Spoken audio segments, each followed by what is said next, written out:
doves, pyramids, the Church of Illumination. Simple and pure. He had arrived.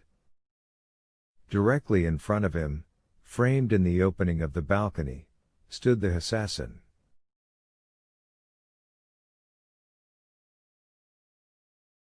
He was bare-chested, standing over Vittoria, who lay bound but very much alive.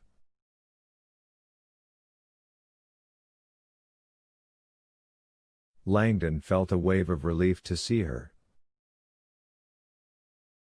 For an instant, their eyes met, and a torrent of emotions flowed: gratitude, desperation, and regret.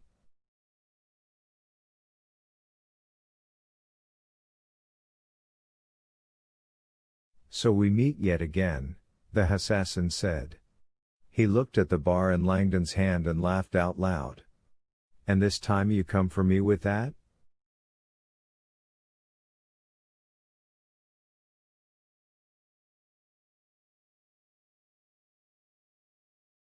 "Untie her." The assassin put the knife to Vittoria's throat. "I will kill her." Langdon had no doubt the assassin was capable of such an act. He forced a calm into his voice. "I imagined she would welcome it. Considering the alternative." The assassin smiled at the insult. "You're right. She has much to offer. It would be a waste." Langdon stepped forward, grasping the rusted bar, and aimed the splintered end directly at the assassin. The cut on his hand bit sharply.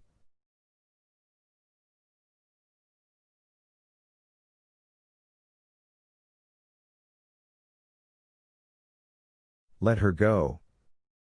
The assassin seemed for a moment to be considering it. Exhaling, he dropped his shoulders.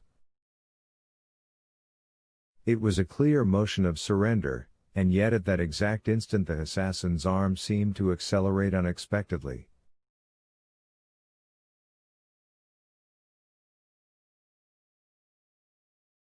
There was a blur of dark muscle, and a blade suddenly came tearing through the air toward Langdon's chest.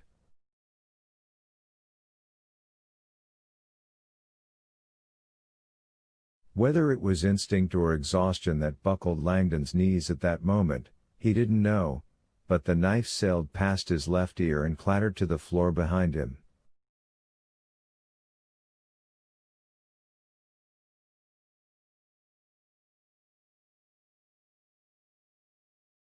The assassin seemed unfazed. He smiled at Langdon, who was kneeling now, holding the metal bar. The killer stepped away from Vittoria and moved toward Langdon like a stalking lion.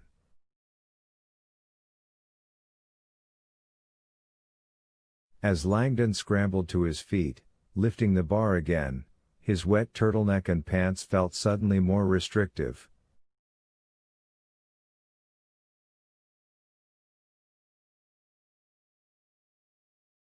The assassin, half-clothed, seemed to move much faster, the wound on his foot apparently not slowing him at all.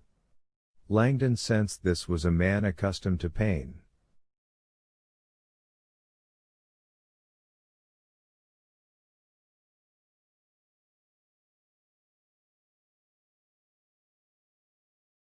For the first time in his life, Langdon wished he were holding a very big gun.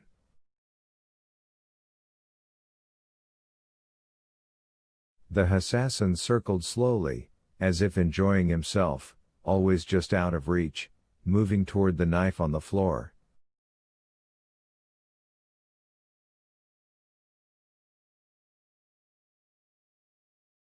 Langdon cut him off. Then the killer moved back toward Vittoria.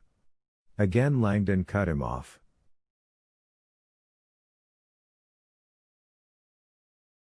There's still time, Langdon ventured.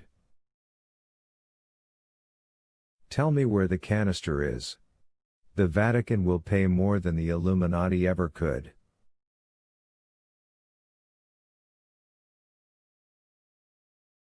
You are naive. Langdon jabbed with the bar. The assassin dodged. He navigated around a bench, holding the weapon in front of him, trying to corner the assassin in the Oval Room.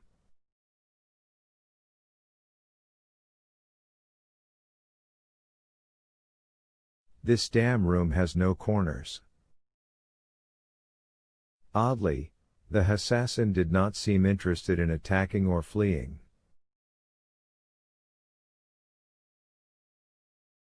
He was simply playing Langdon's game. Coolly waiting.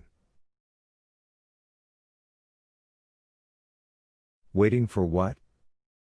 The killer kept circling, a master at positioning himself. It was like an endless game of chess. The weapon in Langdon's hand was getting heavy, and he suddenly sensed he knew what the assassin was waiting for.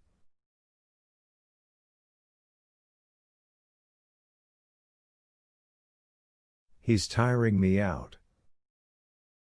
It was working, too. Langdon was hit by a surge of weariness, the adrenaline alone no longer enough to keep him alert.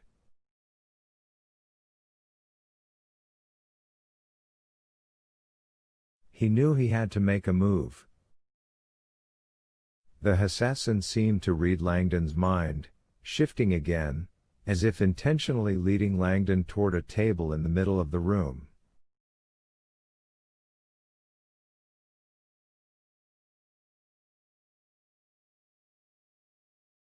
Langdon could tell there was something on the table. Something glinted in the torchlight.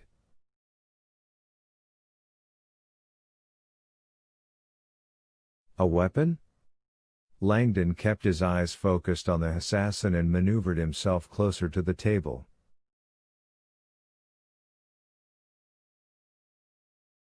When the assassin cast a long, guileless glance at the table, Langdon tried to fight the obvious bait.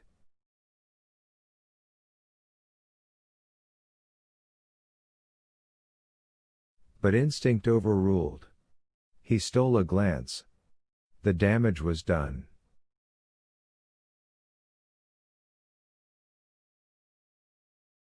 It was not a weapon at all. The sight momentarily riveted him. On the table lay a rudimentary copper chest, crusted with ancient patina. The chest was a pentagon. The lid lay open.